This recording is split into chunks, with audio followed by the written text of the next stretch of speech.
E voltamos a falar de Gandhi. Nos últimos vídeos, explicamos sobre sua estadia na Inglaterra e na África do Sul, e sobre a sua luta pelos direitos de seu povo, em um local dominado por europeus, onde indianos, negros e muçulmanos eram inferiorizados. E também vimos como ele utilizou de sua filosofia para realizar todas as conquistas, isso sempre de uma forma não violenta. Ele conseguiu unir os indianos e fazê-los protestar e abolir o ato negro. Se você não tá ligado, dá uma conferida nos nossos 2 vídeos sobre o cara que a gente explica melhor. Bom, agora é hora do Gandhi se tornar Mahatma.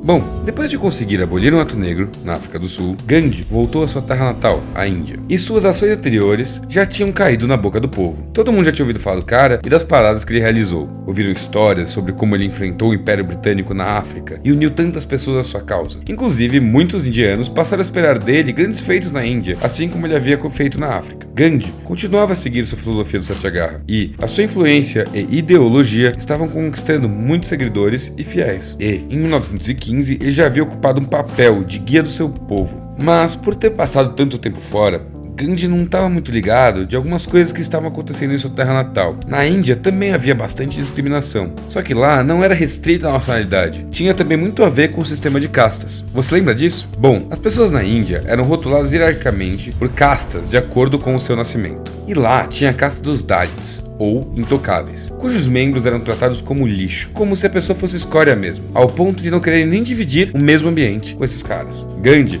se opôs a esse sistema de castas, mas sem deixar de ser hindu. Algo como uma casta de intocáveis era simplesmente inaceitável para Gandhi, portanto, uma perversão dos ideais hinduístas que ele mesmo acreditava. Então, ele acolhia a todos que o seguiam, sem exceção, algo que deixou alguns indianos meio assim. Mas Gandhi não poderia agir diferente, pois o descaso e o preconceito lhe pareciam muito com aquilo que ele havia combatido na África. Então chegou à conclusão de que ele deveria ser a mudança que gostaria de ver no mundo. E aí, em meio aos seus outros projetos de igualdade, surgiu um grande problema relacionado com os britânicos. Em 1917, Gandhi aderiu à causa daqueles que trabalhavam com tecelagem, pois os britânicos estavam tributando absurdo por todos os produtos têxteis, isto é, aumentando o imposto dos indianos e os lucros dos ingleses, algo que criava uma enorme desvantagem e miséria. Os oprimidos, então, pediram a ajuda de Gandhi para enfrentar os britânicos.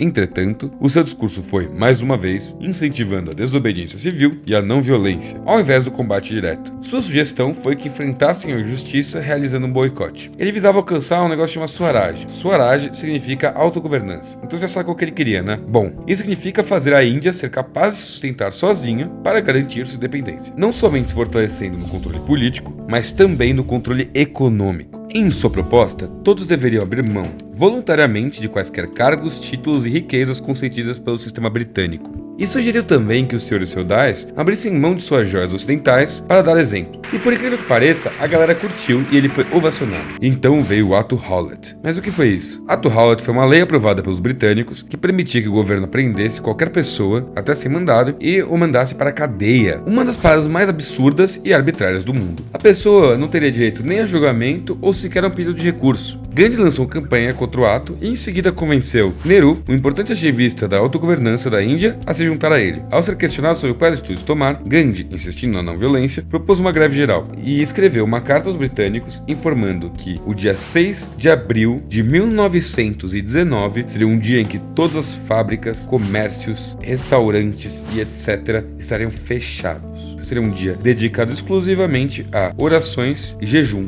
Os britânicos não levaram o aviso da greve muito a sério, o que até tem sentido porque é realmente difícil unir um país daquele tamanho em uma greve, mas eles esqueceram que eles estavam lidando com Gandhi. E a greve deu certo e tudo na Índia parou. O processo escalou super rápido. Em pouco tempo os indianos foram às ruas sem armas para protestar e o governo britânico tomou uma infeliz decisão. No dia 13 de abril de 1919 ocorreu um verdadeiro massacre em Amritsar. Soldados armados atacaram de forma inconsequente os membros do protesto, que estavam unidos em uma chave pacifista de comportamento. Estima-se que foram entre 400 e 1.000 mortos, além de mais de 1.200 feridos só ali. Essa tragédia ficou posteriormente conhecida como o Massacre de Amritsar. Na contrapartida do sistema de não violência, os atos do governo foram ficando cada vez mais violentos. A reação foi aumentar os boicotes a quaisquer produtos de origem britânica. Estes eram queimados na fogueira e os indianos passaram a fazer 100% de suas próprias roupas. Mas havia diferenças ideológicas entre os próprios protestantes e isso acabou gerando muitos muita violência por um certo período de tempo. Gandhi até considerou encerrar o boicote, pois responder violência com violência não era o tipo da ideia que ele pregava, e ele não queria manchar uma independência com sangue. O governo então culpou Gandhi pela onda de violência e prendeu-o mais uma vez por perturbar a paz e a ordem. Porém, o cara era querido por uma galera, então óbvio que ficaram indignados com a sua prisão. O cárcere durou 2 anos. Logo após ser solto, já retornou ao movimento pela independência. Encontrou um movimento meio que dividido, pois havia uma parcela muçulmana dentro da Índia que não se sentia bem representada pelo movimento. Justificavam que o movimento só visava os interesses dos hindus e que os muçulmanos não teriam seus direitos garantidos. Muhammad Ali Jinnah era um dos muçulmanos do movimento que se preocupava mais com essa questão, mas não havia muito consenso. Então, como o movimento da independência estava dividido, tinha ficado bem enfraquecido. E Gandhi se fazia necessário para que tudo voltasse a funcionar. Outro abuso era de que o governo britânico proibia os indianos, tanto muçulmanos quanto hindus, de fabricarem sal. Aí, além disso, cobrava absurdos para que pudessem consumi-lo ou utilizá-lo para preservar alimentos. Gandhi então decidiu desobedecer essa lei do sal e realizar uma marcha até o mar para fabricá-lo ele mesmo. Essa marcha teria um total de 124 milhas de caminhada, o equivalente a 200 quilômetros, e iria demorar mais de 24 dias para alcançar o mar a pé. Gandhi então começou a marcha com 78 participantes no dia 7 de março de 1930 e foi marchando e marchando e marchando e ao longo do caminho convencendo mais e mais pessoas a se unirem à sua marcha. A marcha chegou ao litoral do Oceano Índico no dia 6 de abril de 1930, com mais de 5.000 pessoas. Ao chegar lá, Gandhi e seus seguidores pegaram panelas, colocaram água do mar e deixaram secar sobre o sol para fazer sal. Muitas pessoas começaram a participar. Como produzir sal era ilegal, obviamente o governo reagiu. Autorizaram o uso da força e prisão sobre qualquer um que estivesse fabricando sal naquela região, e saíram prendendo a galera. Porém, em determinado momento, tanta gente já tinha se juntado ao movimento e sido presa, que as prisões estavam completamente lotadas. Gandhi conseguiu unir hindus e muçulmanos nesse movimento, estimulando ainda mais a revolta do povo contra a metrópole inglesa e seu governo local. Mas o uso da força sobre eles foi brutal, entretanto eles não reagiram. Afinal, era um protesto de desobediência civil sem violência. Como a imprensa internacional estava acompanhando a parada toda, a arbitrariedade de suas escolhas acabou por queimar o filme dos britânicos. A imprensa divulgou o ocorrido como um triunfo da Índia. Mais de 100 mil indianos estavam na prisão pela Marcha do Sal, inclusive Gandhi, que foi chamado para uma reunião em Londres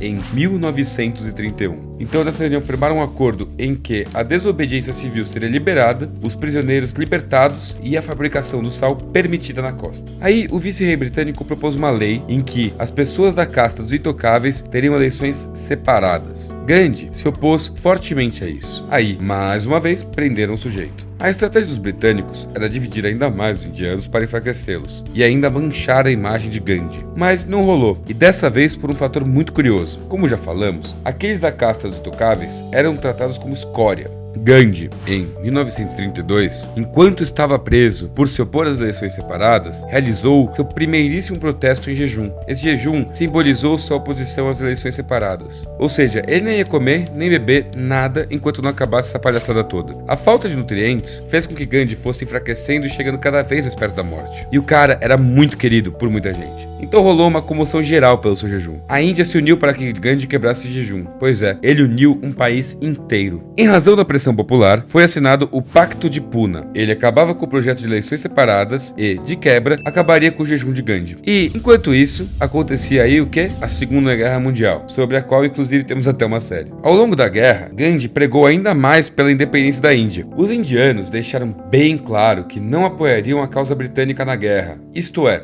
se não rolasse de dar autonomia imediata à Índia, o que implicava em não ajudar a frear a ameaça nazista. Mas também eles já tinham várias tretas deles para resolver e tudo mais. Bom, lembra do problema que estava rolando entre hindus e muçulmanos? Então, Gandhi queria unir todos, mas era um caso muito difícil. Ele meio que entendia o porquê da galera muçulmana reclamar, então ele tentou arrumar um diálogo em que pudesse unir os dois grupos. Mas alguns hindus radicais começaram a falar que ele estava traindo eles pelos muçulmanos. Em 1946, após muita luta e grande enfraquecimento do poderio inglês, foi enfim concedida a autonomia da Índia. Sim, eles finalmente conquistaram a sua independência. Mas não foi um processo tão pacífico assim. A treta entre os hindus e os muçulmanos se acentuou pela questão da representatividade de cada cultura no governo, levando eventualmente à divisão do país. Os hindus ficaram com a Índia e os muçulmanos pegaram uma parte desse território e fundariam um novo país, com autonomia política, e ficou conhecido como o Paquistão. No caso, um seria predominantemente dos hindus e o outro seria predominantemente dos muçulmanos. muçulmanos. Enfim, então foi eleito o primeiro-ministro da Índia, Nehru, lembra dele? Entretanto, começou a rolar uma violência muito pesada, tanto na Índia quanto no Paquistão. Os hindus que ainda estavam no Paquistão eram massacrados, e os muçulmanos que ainda estavam na Índia também. Gandhi, se opondo novamente a isso, prometeu que não comeria nem beberia enquanto não houvesse paz entre ambos os lados. Ele iniciou seu jejum no dia 13 de janeiro de 1948. E, como todos podem imaginar,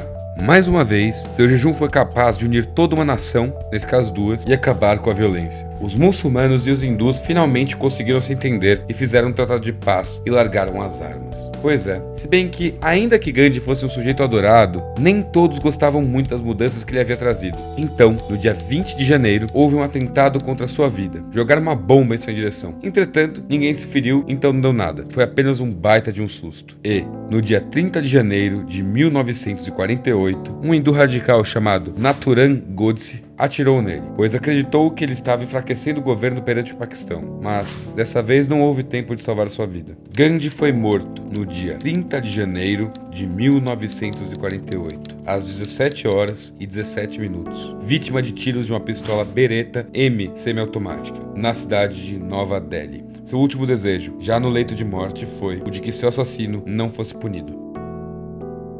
Seu desejo não foi concedido. O assassino foi julgado culpado e sua condenação foi a morte por enforcamento. O corpo de Gandhi foi cremado e suas cinzas foram jogadas ao longo do rio Ganges, cercado por sua família, por seus amigos e pelo povo que ele passou a vida inteira tentando libertar.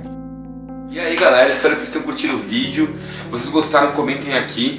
Se vocês não gostaram, também comenta, dê seu joinha, seu desjoinha, seu dislike, porque é importante a gente saber o feedback de vocês, saber o que vocês querem que a gente mude, o que vocês querem que a gente continue, enfim. Um monte de gente pediu pra gente falar do Mandela, então assim que possível a gente já vai começar a montar o roteiro do vídeo, dos vídeos talvez. Se você realmente gosta do canal Revisão, dá uma olhadinha no nosso crowdfunding, porque parece pouco, um valor pequeno, mas ajuda bastante. Se você tem algum roteiro, alguma coisa que te interessa, um assunto que você é bom, pode mandar para esse e-mail que está aqui na tela, que a gente dá uma olhada, às vezes você até acaba escrevendo um roteiro pra gente, olha só que legal. Fora isso, a gente tem as nossas redes sociais, a gente tem uma página do Facebook, que a gente até manda uns conteúdos um pouco diferentes do que a gente costuma mandar pro YouTube, e a gente também tem Instagram e tal. Bom, enfim, o que você curtir, procura o canal Revisão, manda pra todo mundo, manda o vídeo pra sua mãe, pro seu pai, pros seus amigos da escola, pra galera da faculdade, enfim. E bom, espero que vocês gostem do nosso conteúdo.